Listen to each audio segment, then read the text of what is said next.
আরে কাকু কেমন আছো? ভালো আছো? অনেকদিন পরে দেখছি, তুমি কেমন আছো? আমি তো ভালো। তোমাকে 100 বছরের উপর বাঁচতে আমি সুস্থ শরীরে। হ্যাঁ, তোমার মতো ভালো লোক বেঁচে থাকলে আমরা উপকৃত হব।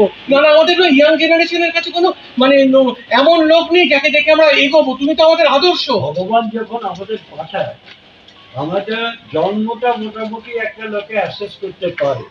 কারণ সন্তান যখন গর্ভস্থ হতে তার 10 মাস কি তার 2-1 মাসের বিরোধী হতে পারে, আসে তো মোটামুটি অ্যান্টিসিপেটেড বা এস্টিমেটেড। কিন্তু মৃত্যু ইজ সাচ এ থিং যে না জানিয়ে আসে, আর না আসতে পারে তো কোনো, যে ভগবানের কাছে হয়তো লেখা রয়েছে আমি কবে যাবো, কিন্তু আমরা কেউ যাই না। যদি আগে থেকে জানতাম তাহলে কি হতো, তাহলে আমরা বেঁচে থাকতাম না, হয়তো নিঃশ্বাসটা পড়তো, আমি একটা দিন কমে গেল আমি মরে যাবো, ভাবনা হতো কি। অতএব ভালো আছি, যতটুকু পৃথিবীতে আছো আনন্দ করে থাকো। অনেক সমস্যা আসবে, অনেক বাধা বিপত্তি আসবে, কতটা তুমি সেই প্রতিকূল আবহাওয়ার মধ্যে থেকে তুমি তোমার জীবনটাকে উপভোগ করতে পারো, দ্যাটস আইডিয়া, এবং তাতেই তোমার জীবনের একটা সার্থকতা বলে মনে করি। আচ্ছা আচ্ছা কাকু, একটা কথা বলি একটু অন্য প্রসঙ্গে। আজকে এই গরমের মধ্যে মানে বেশ হাওয়া আছে, এই যে নারকেল গাছ, আকাশটা খুব ভালো লাগছে, এই হাওয়াটা কিন্তু মানে বেশ মনটাকে ভালো রাখছে। কিন্তু কাকু একটা জায়গায় না আমার মনটা খুব খুব খারাপ লাগে। মানে এটা আমি জিজ্ঞেস করছি, আমার মনটার কথা বলছি, তোমার সঙ্গে মানে একটু আদান প্রদান করি ভাবে। আচ্ছা, এই যে শ্রাদ্ধানুষ্ঠান হয়, একজন মারা গেলেন, শ্রাদ্ধানুষ্ঠান হয়, সেখানে যে মানে খাওয়া খাওয়া দাওয়া ভুরি ভোজ, যেটা যে এত এত লুচি, ছোলার ডাল, লম্বা লম্বা বেগুন ভাজা ইত্যাদি ইত্যাদি, ভেজিটেবল চপ, 2 রকমের তরকারি, পনির, ঢোকার ডালনা, আমরা আবার খাচ্ছি, সমালোচনা করছি। কেউ আবার হয়তো ছেলে, যার শ্রাদ্ধ, তার ছেলে শ্রাদ্ধ করছে, হাউ হাউ করে কাঁদছে, কি তার বউ কাঁদছে, কি তার মেয়ে কাঁদছে, তাকে আবার জানিয়ে আসছে, হ্যাঁ রে তোর বাবার শ্রাদ্ধে খেলাম, ধোকার ডালনাটা না মুখে লেগে আছে, আর লুচিটাও ভালো হয়েছে, কিন্তু পনিরে নুনটা একটু কম হয়েছে, আর ভেজিটেবল চপটা কুড়মুড়ে, কিন্তু অন্য আইটেম ছোলার ডালটা একটু যেন মানে হলে ভালো হতো, যেন আমার তরল হয়ে গেছে। আচ্ছা, এটা তো একটা হৃদয় বিদারক এবং বিবেকহীন কথা। এটাকে কি মেনে নেওয়া যায়? এই শ্রাদ্ধে খাওয়াটাকে তুমি কিরকম চোখে দেখছো? আমার ব্যক্তিগত একদম মন থেকে বলো। আমার ব্যক্তিগত মত হচ্ছে খুব অমানবিক। কেন বলছি, যে মৃত্যু সর্বদা বেদনা দেয়। যে মানুষগুলোর সঙ্গে আমরা ঘুরি, চলার পথে ইন্টারাক্ট করি, সুখ দুঃখের কথাগুলো আমরা শেয়ার করি, সেই মানুষগুলোর সঙ্গে প্রতিটা মুহূর্তে আমাদের যে অ্যাটাচমেন্টটা থাকে, যে মুহূর্তে সে চলে যায় আমাদের হৃদয়কে নিশ্চয়ই কষ্টদায়ক। হ্যাঁ, এখন আমাদের দেশের যে সিস্টেমগুলো তৈরি হয়েছিল, সেখানে একটা শ্রাদ্ধানুষ্ঠানের মূল হচ্ছে আত্মার প্রতি শান্তি কামনা করা। সেই আত্মার শান্তি কামনা করতে লোকে প্রেয়ার করে।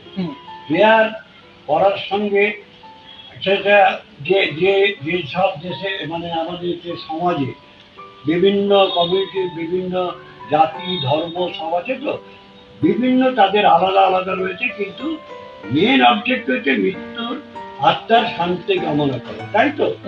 তাকে কেন্দ্র করে যে খাওয়া দাওয়ার গুলো আয়োজন করা হয়, ওইটা একটা চিরাচরিত একটা সিস্টেমের অংশ। সেইটা যদি করাটা আমি ব্যক্তিগতভাবে মনে করি খুব অমানবিক। কারণ এইটা আমাদের কাদার টাইম। ঠিক কথা, এটা আমাদের কাদার টাইম। তুই যদি আমাকে জিজ্ঞেস করি, তাহলে আমি একটা কথা বলতে চাই, যে ইনভাইট সবাই করে, না গেলেও সেখানে আমাদের যেতে হয়, কিন্তু মানুষের মনের দিক থেকে না চাইলেও এই খাওয়া দাওয়া, এটা আমার কাছেও মনে হয় সত্যি তার ক্ষেত্রে বোধ হয় উপযুক্ত সম্মান আমরা জানানো। খুব বিবেকহীন, কষ্ট হয় না একটা মানুষ মারা গেল আর আমরা সব জমিয়ে খাচ্ছি। এবং শুধু তাই না, যেমন অনেক লোক এটাকে অ্যাটেন্ড করেও অনেকে হয়তো বলবে আপনি যান কেন। কিন্তু একটা মানুষ যখন তোমাকে নিমন্ত্রণ করে, তার ভদ্রতাটুকু রাখার জন্য তোমাকে ওখানে ডাকতে হয়। কিন্তু ওই যে যখন বসে তুই যেটা বললি, সেটা হচ্ছে যে ধোকাটা কেন এরা বলো, হ্যাঁ একটু নুন বেশি হলো, পনিরটা একটু নুন কম হয়েছে, এটা এরকম সমালোচনা হয় এবং হই হই একটা আনন্দের পরিবেশ, পরিবেশ তৈরি হয়। ঝমঝম করে যেন। আমরা মৃত্যুটাকে আনন্দের একটা উপাদান বলে এড়িয়ে এইসব কাজগুলো করি, তা নয়। আচ্ছা, এবং এইটা আমার কাছে কখনোই আমি কাঙ্ক্ষিত মনে করি না। এটা মনে অনেকেই আছে খেতে যায়, হ্যাঁ, অনেকে অনেক আবার- বললে খারাপ লাগে, অনেকে খেতে যায়, চোখের জন্য যায় না, যায় খেতে, যে অনেকে- এরম এরম করে চেটে হ্যাঁ। পুটে খা। আমি ভাবি একই ভাই, একজন মারা গেছে তার জন্য তার ছেলে কাঁদছে আর তারা আমরা চেটে পুটে সব খাবো, এটা হতে পারে?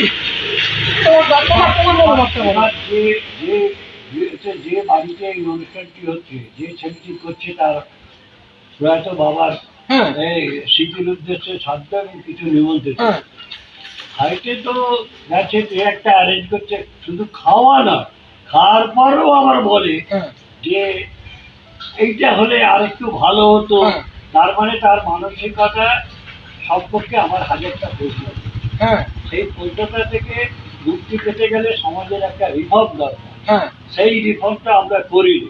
কেন এতদিন হলো না? আমি যেটা বলবো, হ্যাঁ খাদ্যর খাওয়ার চেয়েও বড় কথা হচ্ছে আত্মার শান্তি কামনার জন্য স্মৃতিচারণ।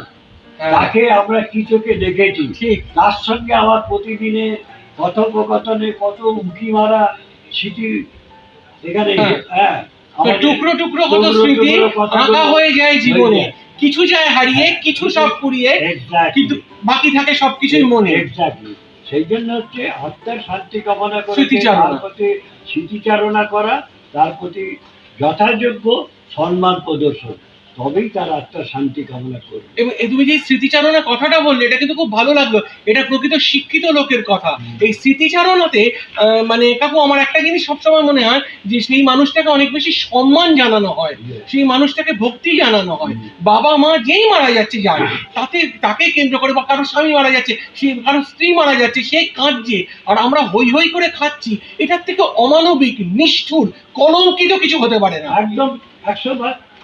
আমার সবচেয়ে যেটা মনে হয়, একটা মানুষ যখন পৃথিবীতে বাঁচে, সে যদি একটু সোশ্যাল টাইপের ম্যান আর সোশ্যাল মাইন্ডেড হয়, হ্যাঁ হ্যাঁ তাহলে সেই মানুষটা এই মনে রাখাটাই হচ্ছে সবচেয়ে বড় কথা। হুম যে আচ্ছা, সত্যি আজও মনে থাকে এই মানুষটা কিরাম ছিলেন। হুম আমাদের জীবিত অবস্থা আমরা এমন কাজ করে রেখে যেতে চাই, হুম যেটা মানুষ আমাকে চিরদান আমার হয়তো বিদেয়ী আত্মার শান্তি কামনার জন্যই হয়তো করছেন, হুম। কিন্তু আমি যখন বেঁচে ছিলাম, হ্যাঁ, আমার যে সেই সময় যে কার্যকলাপগুলো যদি আপনাদের কিছু ভালো কাজ করে থাকি, সেটা মনে রাখাটাই বোধহয় আমার আত্মার প্রতি বেশি শান্তি কামনা ঠিক। একটা একটা কারণ হতে হ্যাঁ হ্যাঁ একটা হ্যাঁ একটা মনে তাকে রাখতে। সেন্ড অফ জানানো, যে কেন- বিদায়কালীন সম্মানটা। কেন আমরা অনেক লোককে মনে রাখি, কেন আমরা অনেক লোককে ভুলে যাই?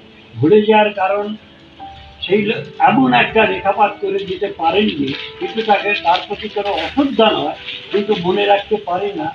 আবার আরেকটা লোককে আমার জীবনে হয়তো আমার জীবনটা কোনো একটা খারাপ টাইমের মধ্যে তিনি আমার পাশে দাঁড়িয়েছিলেন, হুম, হুম, হুম, সেইটা আমার মনে থাকবে তিনি চলে যাওয়ার পর। হুম। That is the real tribute to the departed soul. Okay? ঠিক Am I clear? ঠিক। Okay. তুমি আমাদের আদর্শ, তুমি একজন না, সমাজসেবী, না, সাবাস। তুমি 100 বছরের উপর বেঁচে থেকে আমি- আমাদের আগলে রাখো, আমাদের আশীর্বাদ আমি- করো। আমি- তোমার আশীর্বাদ বর্ষিত হোক আমাদের না, মাথায়। না, আমি একটা সাধারণ মানুষ, সমাজের সঙ্গে রাস্তায় যেতে যেতে অপরিচিতদের সঙ্গে কথাবার্তা বলি, গল্প করি। তুমি খুব ভালো মানুষ, সেটা তুমি আদর্শ আমার কাছে, এবং আমার মতো অনেকের কাছেই তুমি আদর্শ। Thank you.